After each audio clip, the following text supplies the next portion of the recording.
Oy, may dala.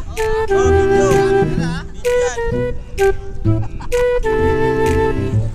Ayun mga kabiktima, throwback post lang tayo dahil nakasave pa to sa memory card. Ito nga pala yung unang biyahe ko sa Sorsogon. Dito nga pala kami sa Paguriran Beach, Lagoon.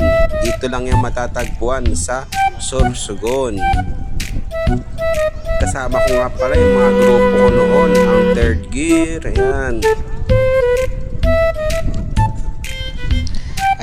dahil high tide kaya naglalad kami dito sa Katubigan. Papunta nga pala kami doon sa Lagoon, sa isla na yan.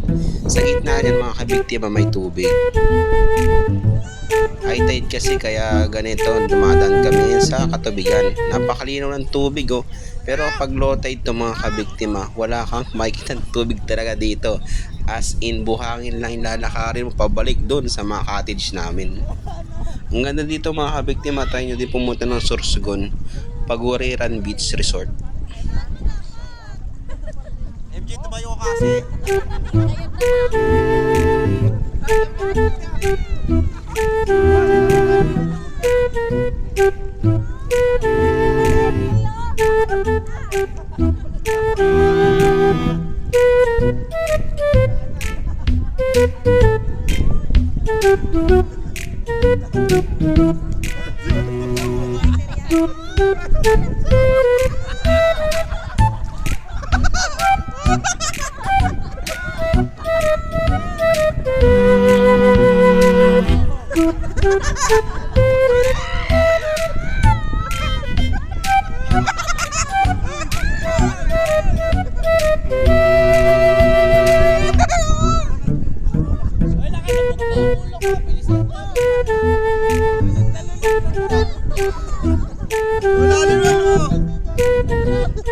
Video.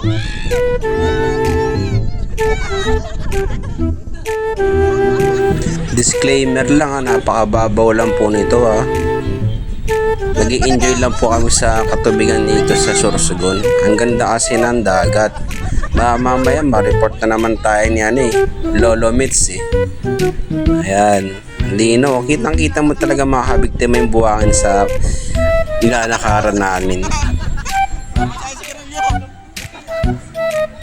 Ayan na, malapit na kami dito sa isla. Ayun yung lagoon Yun yung lagoon. Sa totoo lang, ako lang may dalang cellphone dito Ako, kasi sila mabasa Ayan, kaya no choice talaga. Ako magbibideo, ako magpipicture sa lahat. Ayan, dito na nga tayo sa may lagoon.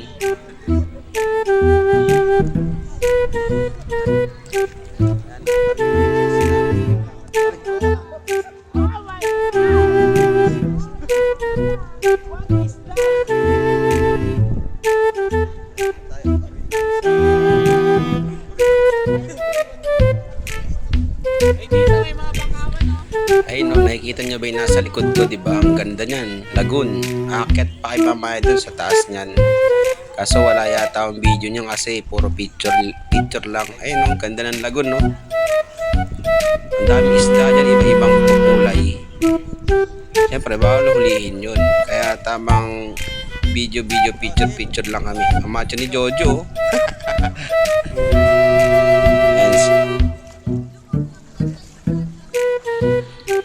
Taon 2017 yata kami pumunta dito. Pero naulit pa to noong 2018. Ayun yung may kasama naman kaming may drone. Doon kami doon sa may taas Tapos nagpapalipan ng drone yung kasama namin. Mamaya ipapost ko din yun. Yan, dito kami lahat sa lagoon. Ganda dito talaga mga kabiktima. Oh, tingin.